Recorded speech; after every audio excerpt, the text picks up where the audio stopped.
in the Serapeum concerning the purpose of its build, for some thought that it was the small library attached to the Serapeum. It was called the small one to differentiate between it and the main grandmother library that existed in the royal suburb beside the House of Science, and was totally burnt with its valuable acquisitions in the famous Great Fire of Alexandria. When Emperor Aurelian destroyed the royal suburb, of which the Grand Library was a part, it was burned as well. So some scientists moved on to the small library of the Serapeum.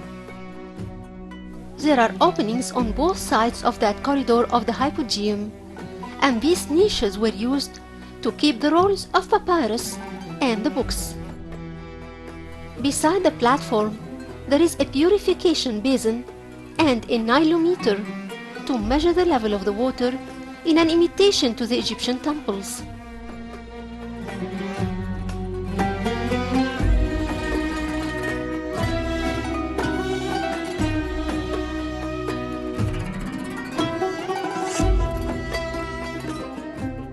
Unfortunately, the two temples were totally destroyed, except for some columns which exist today.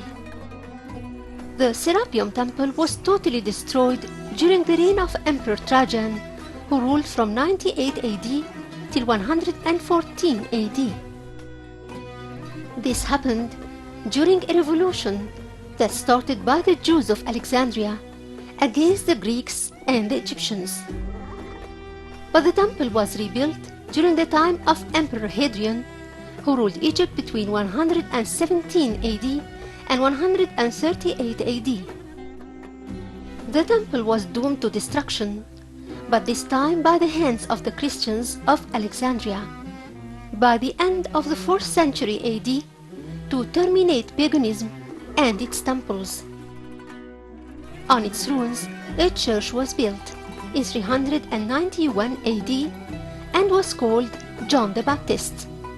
Then it was destroyed in 600 AD and rebuilt by Patriarch Isaac between 681 and 684 AD, and by the 10th century it was totally destroyed.